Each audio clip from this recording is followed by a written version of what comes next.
John, you ever see aliens out in Arizona? You ever look out in the desert and just see a UFO floating right there and give your life some meaning? I'm camped out in Sedona right now, right? Mm-hmm. And I've lived there off and on for going on 10 years spread apart. It's supposed to be one of the most relevant UFO hotspots anywhere in the world. Really? And I still haven't seen a UFO, even in Sedona. And I lived for years right on the ocean overlooking Catalina Island. Another UFO hotspot. Didn't they film something there recently? They did, yeah. Carolyn Corey did A Tear in the Sky, where she brought in a bunch of people, and they used these cameras to triangulate, and they supposedly found a bunch of stuff coming up out of the water. Pretty compelling evidence. I lived there for the longest time. I never saw anything. I brought Ed Grimsley, the guy that used to do, he was the guy that invented the idea of using night vision goggles to find UFOs. I brought him there with another guy, the UFO summoner that supposedly could call UFOs. No, this guy was for real. He would. Are we sure? He would. Well, I don't mean for real like that. This guy, what was his name? I can't remember. But he calls himself the UFO summoner, and he would go to parks in downtown LA on the weekend, and he would gather crowds, and they would all summon UFOs, and you'd see these UFOs flying through the skies of downtown Los Angeles, and he'd have these pictures in his little picture book, and he would say, yeah, these are all UFOs. And I'm like, well, it's a Sunday morning in downtown Los Angeles, and these look an awful lot like birthday balloons. In fact, that one looks like a 14. And he'd say, well, they don't want you to know they're UFOs. And I'm like, so, okay, this is a real conversation. I'm like, okay, please explain this to me. You're saying that they're UFOs, but they look like Mylar balloons because they don't want us to know they're UFOs, but they want us to know they're here. And when you call them, they're coming. And he's like, yeah. I'm like, well, that doesn't make any sense. Yeah, that's the contradiction right there. So I've actually had some of these people on my properties overlooking the ocean. The reason I'm using two hands is because one time I had one in Laguna Beach, and another time I had one right on the ocean in San Pedro. And both times we did all kinds of experiments trying to get UFOs and photograph them, and I did not have any luck at all. Have you ever, I mean, we've heard certain patterns with UFOs over time. One of my favorite topics to just like think about is the whole like nuclear part of it and going over nuclear bases. That's very interesting and very compelling around the world when you look at those reported sightings, not just here, but in Russia and other countries.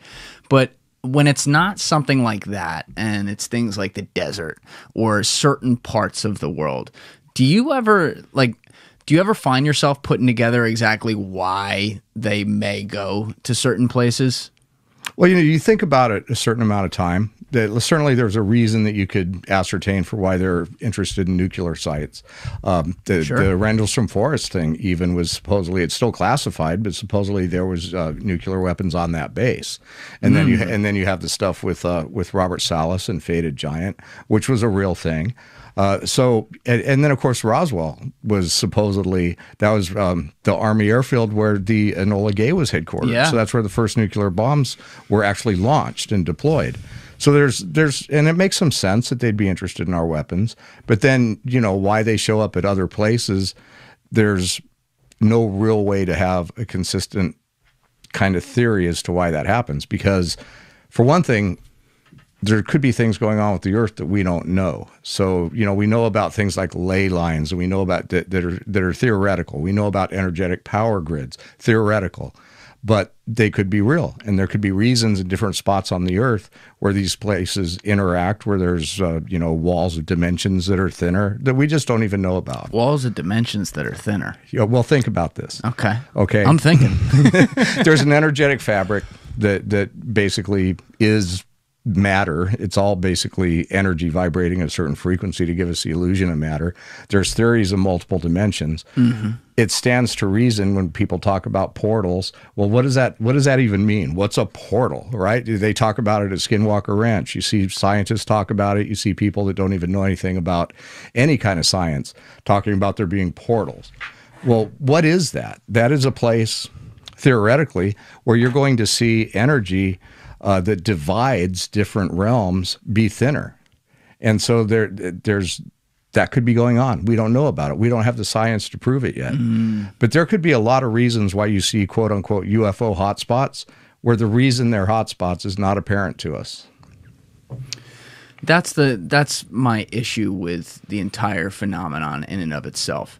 We don't know how these civilizations would think. Something as simple as like the Wawa down the street could be the thing for some reason that has like their holy grail that they want to look for. And we'd never know why, because they're like, obviously, Dr. Kaku and some of the things he talks about with these different types of civilizations, type 0, 1, 2, 3. Sure. To get all the way to a 3, which he said would take, I want to say that one was like another 100,000 years for us or some shit. I think it's even longer than that. So either way, think about the power of human ingenuity across 8, 10, 12, 15 billion people as the population grows, just to be able to get there, and how much more they would know. We'd have trouble having a conversation with people from 150 years ago. What do you think we'd do with people when it's 100,000 years from now or something? So that's the one part where I'm like, how can we really even concept it? Like the nuclear bombs one, that makes a ton of sense, but the other things, like,